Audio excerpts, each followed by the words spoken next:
Assalamualaikum warahmatullahi wabarakatuh. Pertama-tama perkenalkan, nama saya Riana Kusuma dari 1D4 Teknik Komputer A, NRP 221019108. Jadi pada kesempatan kali ini saya akan sedikit menjelaskan mengenai proyek akhir dari salah satu mata kuliah, yaitu workshop instrumentasi dan telemetri. Di sini pada proyek akhir kami diminta untuk membuat suatu alat, dan untuk alatnya sendiri, bagaimana cara alat tersebut bekerja, lalu komponen-komponen apa yang dibutuhkan, mungkin kita bisa melihatnya lebih dekat.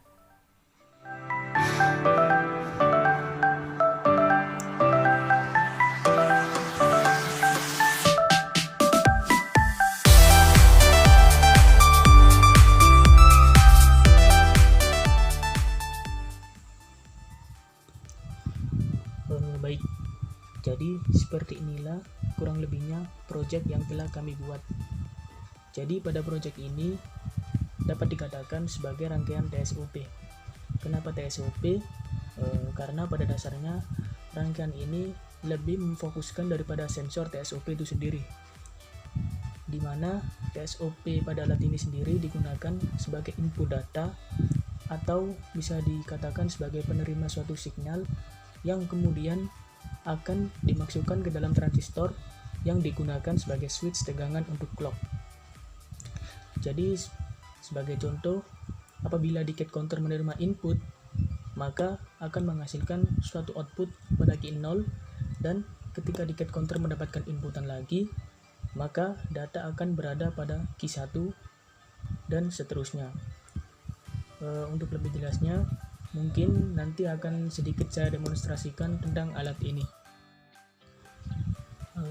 Baik, pertama saya akan sedikit menjelaskan mengenai komponen apa saja yang dibutuhkan dalam rangkaian ini.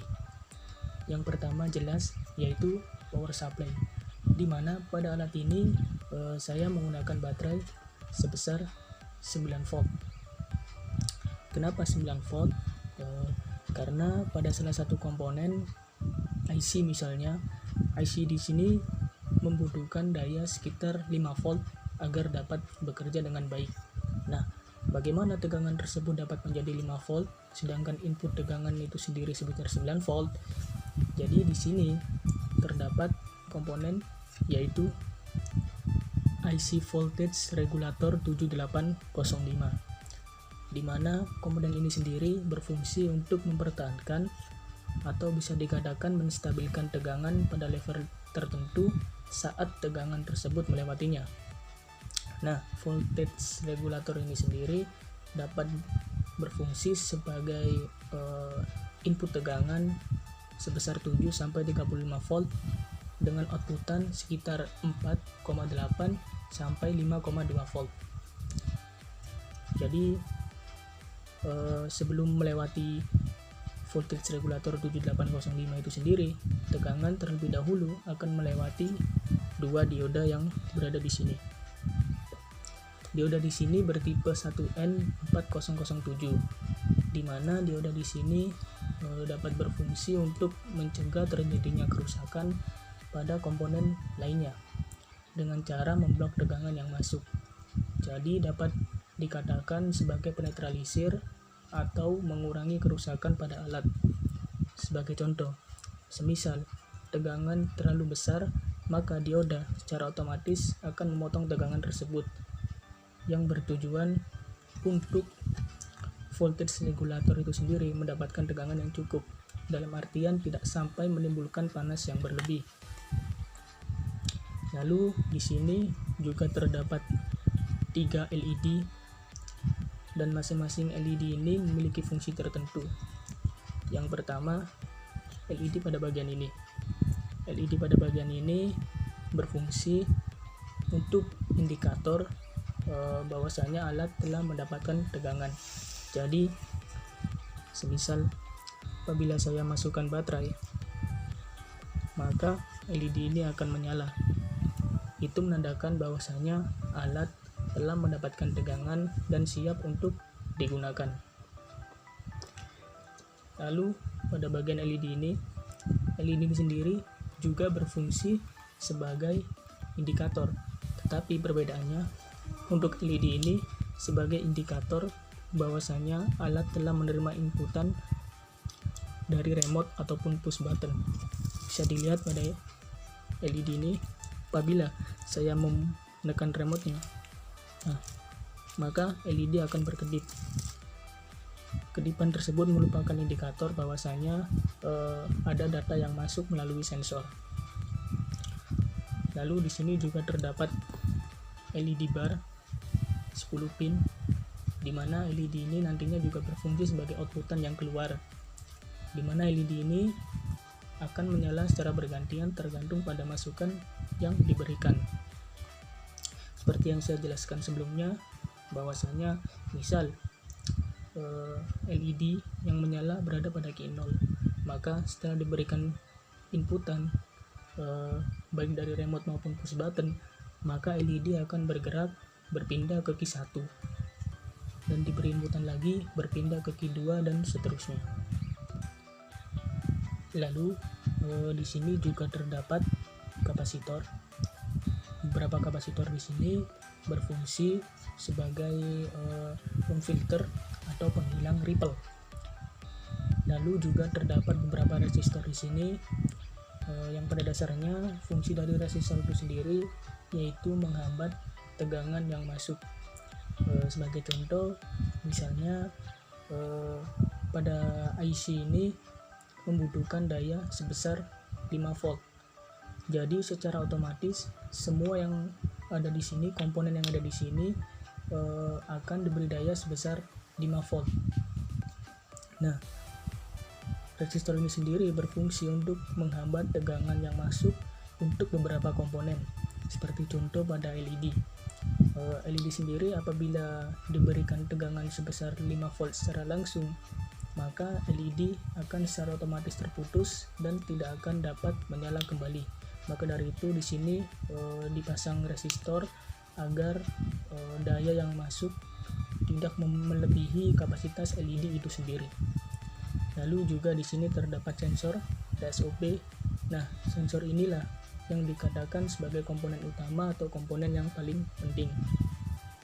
Dimana cara kerja alat ini sendiri seperti yang saya katakan lebih memfokuskan daripada sensor ini bekerja dengan menerima sinyal input yang nantinya sinyal tersebut akan diproses pada transistor dan IC dan nantinya akan ditampilkan pada LED bar.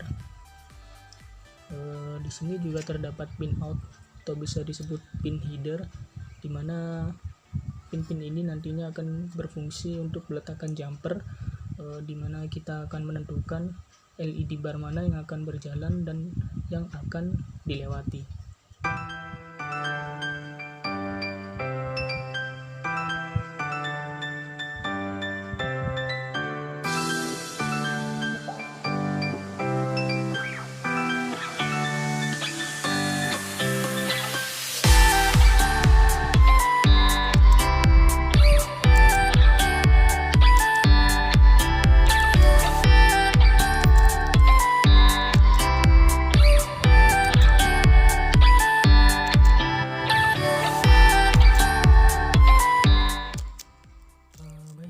Sedikit penjelasan pada bagian ini,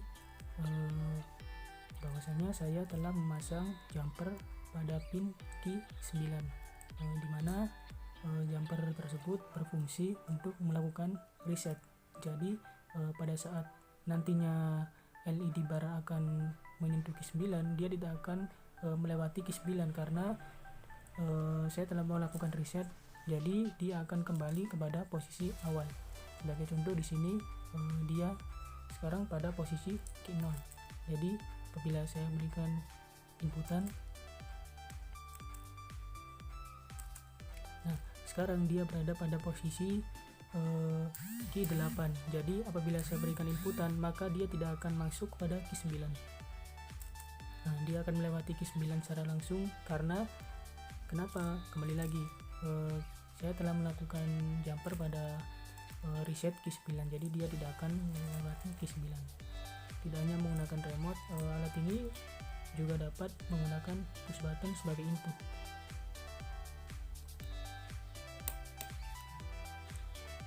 Waspada di sini dimaksudkan apabila kita tidak memiliki remote, maka kita dapat melakukannya secara manual.